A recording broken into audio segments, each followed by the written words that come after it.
उ सद्गुरु देवाय नमः, उ श्री गणेशाय नमः, उ हनुमते नमः। श्रापित तो नहीं है आप। कुंडली में श्राप योग। श्रापित कुंडली। श्रापित दोष का मतलब हुआ किसी व्यक्ति को श्राप मिला हुआ होना। श्राप कई तरह का होता है। वर्टिकल बार पितृ श्राप, मातृ श्राप, मातुल श्राप, भ्रातृ श्राप, ब्राह्मण श्राप, सर्प श्राप, प्रेत श्राप, गुरु श्राप, ऋषि श्राप, गौ श्राप आदि वर्टिकल बार। इनमें से कुछ श्रापों को ज्योतिषीय आधार पर पहचाना जा सकता है, जबकि कुछ में ज्योतिषीय आधार न होने पर भी श्राप परिणाम मिलते रहते हैं। इस जन्म के श्रापों का कोई पूर्व ज्योतिष आधार नहीं बनता, किंतु इनका परिणाम इसी बार भी मिल सकता है अथवा अगली बार भी जा सकता है। ऋषि, गौ, गुरु आदि के श्राप अवश्य मिलते हैं, किंतु इनका ज्योतिषीय विवेचन कठिन होता है। अधिकतर श्रापित लोगों को संतान संबंधी दिक्कतें ही आती है और इनका प्रभाव वंश वृद्धि पर पड़ता है, जिससे या तो संतान उत्पन्न होने में ही बाधा आती है या उत्पन्न होने पर भी कुयोग्य होती है या खुद ऐसी होती है जो कष्ट ही दे। कुछ श्राप जीवन के किसी भी क्षेत्र में दिखाई दे सकते हैं। मुख्यतया सामान्य श्रापित दोष तब होता है जब किसी की कुंडली के एक ही स्थान पर शनि और राहु दोनों उपस्थित होते हैं। यह व्यक्ति द्वारा पूर्व में किए पापों का नतीजा होता है जो अब सामने आता है। अगर किसी की कुंडली में श्रापित दोष हो तो उसे अच्छा फल नहीं मिलता है, भले ही उसकी कुंडली में अच्छे ग्रहों का समूह मौजूद हो। लेकिन कालसर्प दोष की ही तरह प्राचीन ज्योतिष शास्त्रों में श्रापित योग की जड़ों का जिक्र भी नहीं किया गया है। पहले हम आपको ज्योतिष योगों के आधार पर श्राप दोष को बता रहे, फिर इसके लक्षणों और निदान का उपाय भी बताएंगे। एक पितृदोष। यह किसी जातक की जन्म कुंडली में सूर्य राहु सूर्यशनि दोषों के कारण दोष हो तो इसके लिए नारायण बलि, नाग बलि, गयाजी श्राद्ध, अश्विन कृष्ण पक्ष में अपने दिवंगत पितरों का श्राद्ध, पितृतर्पण, ब्राह्मण भोजन व दान आदि करना चाहिए।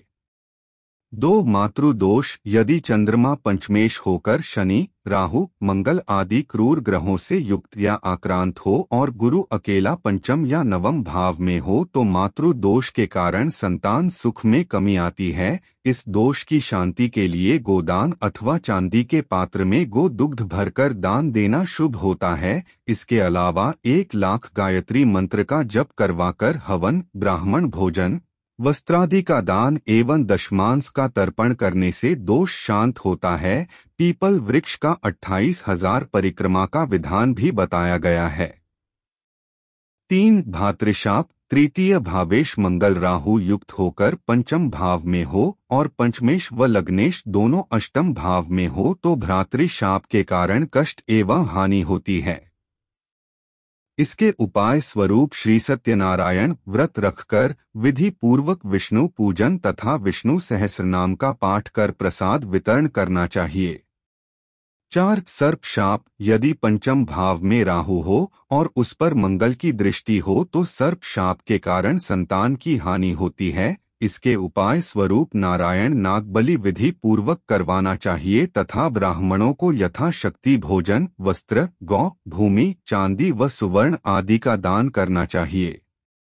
5 ब्राह्मण शाप। यदि गुरु की राशि धनु या मीन पर राहु हो, पंचम में गुरु, मंगल व शनि हो तथा नवमेश ग्रह अष्टम में हो तो ब्राह्मण शाप से संतान का क्षय होता है। इस शाप की शांति के लिए मंदिर में या सुपात्र ब्राह्मण को श्री लक्ष्मी नारायण की मूर्तियों का दान तथा यथाशक्ति कन्यादान, बछड़े सहित गोदान, शया दान दक्षिणा सहित करना शुभ होता है। 6 मातुल शाप। 5वें भाव में मंगल, बुध, गुरु व राहु हो तो मामा के शाप से संतान की हानि होती है। उपाय स्वरूप किसी मंदिर में श्री विष्णु प्रतिमा की स्थापना, लोक हितार्थ पुल, तालाब, नल या प्याव लगवाने से संतति व संपत्ति में वृद्धि होती है।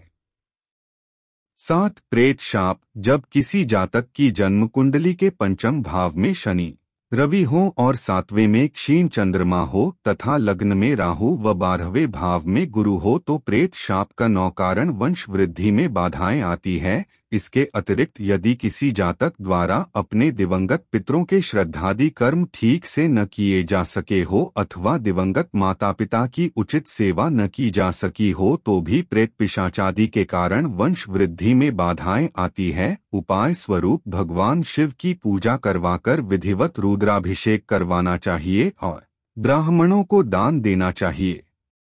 इन शापों के कारण व्यक्ति की उन्नति नहीं होती, पुरुषार्थ का फल उसे प्राप्त नहीं होता, उसकी संतान जीवित नहीं रहती, यदि जीवित हो तो उनसे सुख नहीं मिलता या संतान को ही कष्ट मिलता है।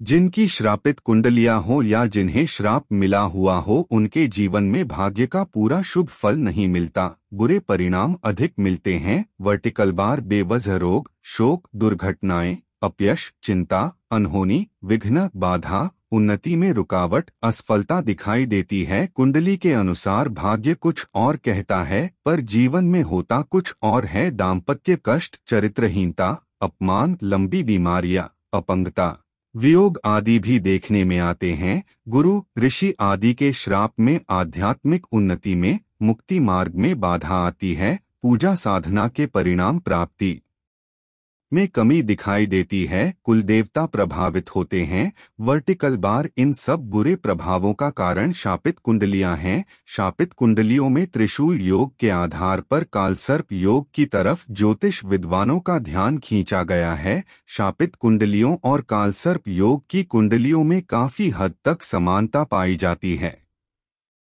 जन्मांग में किसी भी स्थान में राहु मंगल, राहु बुध, राहु गुरु, राहु शुक्र, राहु शनि, राहुर्वी इनमें से एक भी युति हो तो उस कुंडली को शापित कुंडली कहना चाहिए। इसी तरह चंद्रकेतु, रविकेतु, रवि राहु इन ग्रहों की युतियां या प्रतियोग, रविकेतु युति या प्रतियोग, चंद्र राहु युति, चंद्र शनि राहु, चंद्रमंगल राहु ऐसी युतियां भी शापित कुंडलियों में देखने में आती है। सभी ग्रह राहु केतु के बीच अटके हुए हों तो पूर्ण कालसर्प योग बनता है और यदि कोई एक ग्रह राहु केतु की पकड़ के बाहर हो तो ऐसी स्थिति को कालसर्प योग छाया कहना चाहिए। कालसर्प योग वृषभ, मिथुन, कन्या एवं तुला लग्न के व्यक्तियों को विशेष रूप से प्रभावित करता है। कुंडली में राहु अष्टम स्थान में और केतु द्वितीय स्थान में हो और ऐसी अवस्था में यदि कालसर्प योग बने तो यह योग कष्टकारक होता है।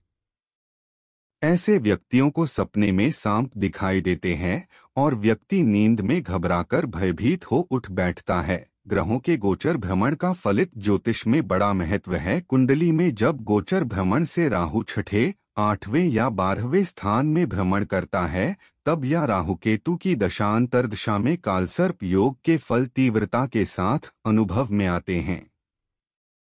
श्री राम ज्योतिष सदन, पंडित आशु बहुगुणा, भारतीय वैदिक ज्योतिष और मंत्र विशेषज्ञ एवं रत्न परामर्शदाता।